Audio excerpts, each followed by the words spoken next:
Nah, dorongan dari iman itu yang memberikan kepada kita perintah untuk berbuat baik dalam kehidupan.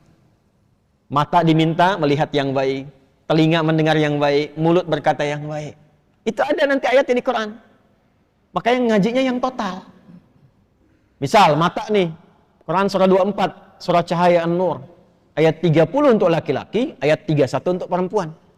Kalau imannya dilatih dengan kuat, nanti iman itu punya transmisi gelombang. Masuk lewat fisik, kita dibimbing fisik untuk melihat. Masuk ke mata melihat. Qul lil mu'minina. Sampaikan, katakan Muhammad SAW kepada setiap insan beriman. Tuh, yang ada imannya.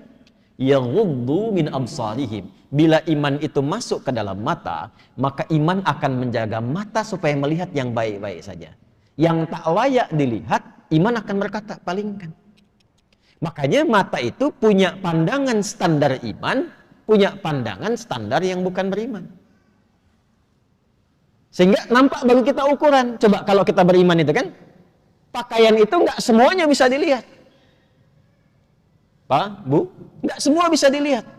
Bagi orang yang tidak beriman, pakaian terhormat itu banyak ragamnya. Aurat terbuka pun mungkin biasa karena nggak ada iman. Bagi orang beriman tidak, imannya mengatakan palingkan, itu dilarang. Ada batas yang harus dilihat. Jadi kalau di tempat lain tertentu misalnya ada yang mengatakan itu biasa saja, itu pakaian terhormat untuk mereka. Iya, karena nggak ada imannya. Nah, bagi orang beriman itu standarnya apa? Standar iman. Itu yang menentukan hubungan kita dengan Allah.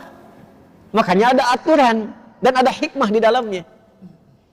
Coba kalau antum lihat tayangan-tayangan misalnya, lihat gambar di YouTube atau misalnya tayangan dan sebagainya, ada terbuka aurat. Iman itu pasti otomatis bekerja. Kalau imannya kuat, palingkan. Kadang dia istighfar, astagfirullah. Palingkan. Dan nggak ada yang terlambat.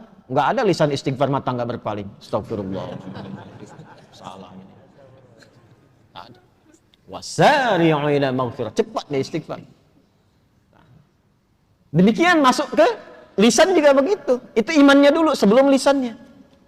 Ya, Quran surah 49 Al-Hujurat ayat 11 sampai 12. Ya ayyuhalladzina amanu. Iman dulu. La yasra qaumin qaum. Lisan orang beriman itu tidak mudah mencela. Ini semakin tinggi imannya, semakin baik kosakatanya karena isi hatinya baik semua. Nah, kalau sudah menemukan yang baik itu susah mencari kosakata yang kotor. Al-Hasan cucu Nabi tahu? Radhiyallahu ta'ala anhu. Nggak tahu cucu Nabi. Kalau kenal mungkin nggak kenal, tapi nggak tahu itu nggak mungkin itu. Cucu Nabi. Al-Hasan dan Al-Husain pernah dengar ya? Kami di pesantren itu membuka ruang tunggu ada dua, kanan dan kiri. Di pesantren yang sedang kita bangun. Kami berikan namanya dua cucu Nabi, Al-Hasan dan Al-Husain. Dan setiap tempat ada bangunannya, di situ ada edukasinya. Kenapa dinamakan Al-Hasan? Di situ ada sejarahnya, siapa beliau dan sebagainya. Dan seterusnya. Al-Hasan itu punya anak. Kalau ingin melihat perilaku yang paling mirip dengan Nabi, itu Al-Hasan. Kalau ingin melihat wajah yang paling mirip dengan Rasulullah SAW, itu Al-Husain. Makanya belajar sejarah, bagaimana akhlaknya Al-Hasan Ibn Ali ya, bin Abi Thalib radhiyallahu ta'ala anhu. Belajar sejarah. Itu diantara yang paling dekat dengan Al-Quran, yang lisannya paling lembut. Lembut. Masya Allah.